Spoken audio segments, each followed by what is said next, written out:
सरकारी स्कूल एक अड्डा बना रखा है क्या बेरोजगार युवा बनाने के लिए। एक पूरा वर्ग तैयार किया जा रहा है जो डिपेंड हो सरकार के ऊपर। अपनी वाइफ को उसके अंदर ले आते हैं, इन्वॉल्व कर देते हैं पॉलिटिक्स में। तो ये क्या हो गया, परिवारवाद की राजनीति नहीं हो गई। ने जब अपनी आम आदमी पार्टी लाए आपने कहा कि मैं कांग्रेस के खिलाफ हूं, यूपीए सरकार के खिलाफ हूं, उनकी कड़ी आलोचना की। सारे करप्शन के खिलाफ थे। अगर आप करप्शन के खिलाफ हो तो फिर करप्शन वाले बंदों के साथ क्यों हो आज। अब मैं पलटीवाल वाले उस पर आ रहा हूं कि आपको लोग पलटीवाल क्यों कहते हैं। इसलिए कहते हैं कि आपने कहा मैं मकान नहीं लूंगा, आपने मकान ले लिया। आपने कहा मैं गाड़ी नहीं लूंगा, गाड़ी ले ली। कौन सी गाड़ी? एक मिनट सरकारी आपके कैबिनेट के सारे मंत्रियों ने गाड़ी ली कि नहीं ली? एक मिनट सुनो। पहली चीज मैंने ये कब कहा था मकान नहीं लूंगा? आप अपने पुराने देख लीजिए कि मेरे को सरकारी मकान नहीं चाहिए। एफिडेविट है मेरे पास, उसमें लिखा था बड़ा बंगला नहीं लूंगा, अगर जरूरत पड़ेगी तो सरकारी मकान लूंगा। उसमें लिखा हुआ है, मैं दिखा दूंगा। नमस्कार दोस्तों, नाम से ऐसा लगता है जैसे कि आम आदमी की पार्टी है। क्या मैं आपसे जानना चाहूंगा इसके अंदर कोई आम आदमी है कि अलाइट वर्ग की ये पार्टी है। कहने के लिए सिर्फ नाम है कि आम आदमी पार्टी। हर पार्टी की तरह इसके अंदर भी वही कुछ ऊंचे शख्सियत बैठे हैं जो हमेशा से राजनीति करते आए हैं। और कहा जाता है कि हम जनता के हितैषी हैं, हम जनता के हिमायती हैं, हम जनता के लिए यहाँ पर हैं कि हम भ्रष्टाचार को हटाएंगे, और आज खुद भ्रष्टाचार के केस के अंदर हैं। आम आदमी पार्टी शुरू में क्यों आई थी दोस्तों? हम भ्रष्टाचार मुक्त कर देंगे, एजुकेशन के ऊपर हम ध्यान देंगे। शराब ऐसी बेची गई by one get one free के अंदर, जो नहीं पीता उसको भी पीने के लिए मजबूर कर दिया गया। ऐसी पॉलिसीज बनाई गई। अगर आप शिक्षा के ऊपर ध्यान देने वाले थे तो शिक्षा के ऊपर कुछ पॉलिसीज और बनाते ना। अच्छा, मेरे को ये बताओ कि स्कूल की बिल्डिंग बनाने से स्कूल के अंदर शिक्षा अच्छी हो जाती है क्या? कि स्कूल का स्टाफ अच्छा होना चाहिए? आज भी स्कूल का स्टाफ उसी तरीके से काम करता है जैसे पहले करता था। स्टाफ के अंदर कोई चेंजेस नहीं आए हैं। कोई पढ़ाने के तरीके के अंदर मुझे नहीं लगता कोई बड़ा बदलाव आया है। बच्चे जैसे थे वैसे के वैसे आज भी है। सरकारी स्कूल एक अड्डा बना रखा है क्या एक रिक्शे वाला, एक बेरोजगार युवा बनाने के लिए। बेरोजगार क्या, जब वो पढ़ा लिखा ही नहीं होगा, जब उसके अंदर कैपेबिलिटी ही नहीं होगी वो किसी फील्ड में जाके कॉम्पिटिट कर सके। मेरे को तो ये ऐसा लगता है जैसे कि एक सोची समझी साजिश है। पहली बार के अंदर ऐसा एक्सप्रेशन होना चाहिए कि लगे कि मजा आ गया, हाँ भाई स्कूल के अंदर तो तरक्की हो रही है। दूर से जाके देख रहे पेरेंट्स, हाँ भाई स्कूल में तरक्की हो रही है। किसी को ही नहीं पता कि सरकारी स्कूल के अंदर पढ़ाया क्या जा रहा है। यदि पढ़ाया जा रहा तो आप अपने बच्चों को क्यों नहीं भेजते इसके अंदर? आप क्यों नहीं कभी ये करते कि हाँ जी हमारी पार्टी के जितने भी सदस्य हैं, उनकी फैमिली वाले जितने हैं, वो जाके सरकारी स्कूल के अंदर अपने बच्चों को पढ़ाएं? ऐसा क्यों नहीं होता?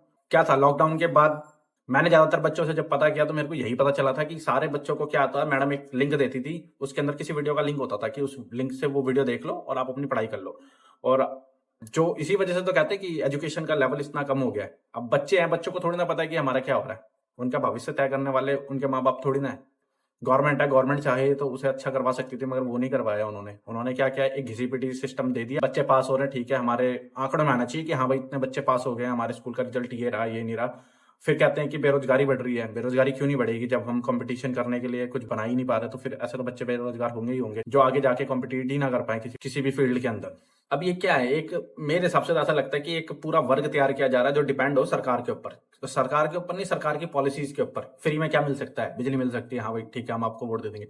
फ्री में बस सेवा है, हम आपको वोट दे देंगे। चलो ठीक है, हम वोट दे रहे हैं, आपको वोट मिल रहे हैं, मगर मेरे को ये बताओ कि ये पैसा कहीं ना कहीं से तो आ रहा है। गवर्नमेंट के ऊपर इतना कर्जा लेती है, दिल्ली की सरकार ने लिए हुए हैं, पंजाब की सरकार तो पूरी अंदर डूबी ही पड़ी है इसके अंदर। पंजाब में तो केजरीवाल की ही जो आम आदमी पार्टी है उसी की तो सरकार है, भगवत मान की। भगवत मान भी कोई दूध के धुले तो है नहीं। शराब पीकर अगर पार्लियामेंट के अंदर भाषण दे रहे हैं तो फिर तो उनका भी व्यक्तित्व बहुत अजीब ही है। ਜਿਹੜਾ ਮੁੱਖ ਮੰਤਰੀ ਪਾਰਲੀਮੈਂਟ ਦੇ ਵਿੱਚ 11 ਵਜੇ ਨਸ਼ੇ ਦੀ ਹਾਲਤ 'ਚ ਆਉਂਦਾ ਸੀ, ਉਹ ਹੁਣ ਸੂਬਾ ਚਲਾ ਰਿਹਾ ਹੈਗਾ ਸਰ। और ऐसी ऐसी पार्टी के लोगों को ये अपना मतलब पार्टी के अंदर रखते हैं, और शुरू में इनके इंटरव्यू देखो तो ऐसा लगता है जैसे कि यही सबसे ईमानदार पार्टी थी। हमारी पार्टी का भी कोई आदमी भ्रष्टाचार करेगा तो 6 महीने में वो जेल जाएगा, उसकी संपत्ति जब्त होगी। हम तो ईमानदारी के लिए आए हैं। कोई भी व्यक्ति भ्रष्ट होगा तो हम उसको हटा देंगे। ये वाले वादे इनके रहे हैं शुरू में, और अब क्या अपने वादे से मुकर के चले गए केजरीवाल जी। पहले ये कहते थे कि हमें नॉर्मल जिंदगी जीनी है, हमें नहीं चाहिए बड़े बड़े बंगले, हटा दूंगा मैं, ये कर दूंगा, काफिला हटा देंगे, लाल बत्ती की गाड़ी में चलते हैं, इनको क्या सिक्योरिटी की जरूरत है? सुनो, पहली चीज मैंने ये कब कहा था मकान नहीं लूंगा? आप अपने पुराने देख लीजिए कि मेरे को सरकारी मकान नहीं चाहिए। एफिडेविट है मेरे पास, उसमें लिखा था बड़ा बंगला नहीं लूंगा, अगर जरूरत पड़ेगी तो सरकारी मकान लूंगा। उसमें लिखा हुआ है, मैं दिखा दूंगा। 45 करोड़ के आसपास का इनके घर के घोटाले सामने आता है कि हाँ इतना रेनोवेशन के अंदर इन्होंने लगा लिया। क्या आप जनता का पैसा लूटने के लिए आए हैं? जनता को क्या समझ रखा है? एक मूर्ख है। आपको बिजली फ्री कर देंगे, 1 लाख रुपए दे देंगे, 2,000 रुपए आपको पर महीना दे देंगे, 1 लाख रुपए बेरोजगारों को दे देंगे, नौकरियां दे देंगे, ये दे देंगे, वो दे देंगे। ये सारे पार्टी कर रहे थे। आम आदमी पार्टी ने भी यही कर दिया। जबकि शुरू में इन्होंने क्या किया था कि हम सबसे अलग हैं पार्टी, हमें वोट दो, हम सबसे अलग तरीके से चीजें करेंगे। ऊपर से ये मत दिखाओ, चेहरे की चमक से कुछ नहीं होता, अंदर की ईमानदारी होनी चाहिए। स्कूल के अंदर इन्होंने क्या किया, चेहरे की चमक ही है, स्कूल के बाहर से चमका दिया, बिल्डिंग 3 मंजिल बना दी। एजुकेशन तो वही की वही घिसी पिटी रहेगी ना पुरानी। एजुकेशन पॉलिसीज भी आई है मगर उसका कोई तो इंप्लीमेंट हो नहीं रहा, क्योंकि दिल्ली के अंदर तो इन्होंने बहुत दावे किए हैं कि हमने शिक्षा सुधार किया। कई वीडियोस ऐसे यूट्यूब पे डाल रखे हैं इन्होंने कि हाँ भाई दिल्ली के हमने तो बड़ा ही मतलब तोफ सा कुछ काम कर दिया। कभी 11th-12th की क्लासों के अंदर का भी एक बार रिव्यू दिखाओ, जो 12th पास करके गए उन बच्चों से, या फिर 12th खत्म होने के टाइम पर ही इंटरव्यू लो, या 1 साल बाद उनसे एक बार इंटरव्यू लेके देखो कि सरकारी स्कूल के हालात क्या थे, तो वो आपको बताएंगे टीचर की कैसी कंडीशंस है। रट्टे के हिसाब से पढ़ाया जाता है, कुछ भी किसी को कुछ समझ में ही नहीं आता क्या है। फिर कहते हैं कि हमारे नौजवान बेरोजगार हो रहे हैं, वो कमा नहीं पा रहे हैं, या फिर उनके लिए नौकरियां नहीं आ रही। आएगी क्यों? क्योंकि कैपेबिलिटी है ही नहीं। जिनके पेरेंट्स जागरूक हैं उनकी तो हो जा रही है, मगर जिनके जागरूक नहीं है, आम आदमी क्या करे? ये दिल्ली के पॉश एरिया के अंदर बैठ के नीतियां बनाते हैं। जैसे दिल्ली के आउट एरिया में आप जब भी कभी देखोगे तो क्या होता है, इलेक्शन से 1-2 महीने पहले सड़कें बननी शुरू होती हैं, उससे पहले तो उसके अंदर पानी भर रहा है। अभी जैसे आपने देखा होगा कि सीएम की वाइफ सुनीता केजरीवाल इसके अंदर आ रही है पार्टी में, कह रहे हैं कि वो एक फेस बन के आएंगी। पर मेरा मानना ये है कि फेस बन के आए या ना आए, पहली बात तो ये मुद्दा है कि जनता ने वोट किसको दिया है? केजरीवाल के नाम पे दिया है, आम आदमी पार्टी के नाम पर दिया है। अपनी वाइफ को उसके अंदर ले आते हैं, इन्वॉल्व कर देते हैं पॉलिटिक्स में, तो ये क्या हो गया? परिवारवाद की राजनीति नहीं हो गई? नेपोटिज्म तो आपने भी आके इंट्रोड्यूस करवा ही दिया ना, जैसे तैसे करके। आपने क्या किया? आप भी उन्हीं में घुल मिल गए। शुरू के इंटरव्यू आपके देखो। बीजेपी और कांग्रेस वाले ऐसे लगते हैं कि रात को एक ही कमरे में बैठ के स्ट्रेटेजी बनाते हैं। ऐसा कहते हैं कि हमें तो कांग्रेस के साथ मिलना नहीं है, कांग्रेस बीजेपी चाल चल रही है, और आप जाके सीधा ही कांग्रेस के साथ मिलकर एक अलायंस बना ले रहे हो, इंडिया अलायंस। इसके अंदर क्या हो रहा है? आपकी आइडियोलॉजी कुछ नहीं है, आपको सिर्फ सीट चाहिए, कुर्सी के लिए लड़ाई हो रही है यहाँ पर, और कुछ नहीं हो रहा।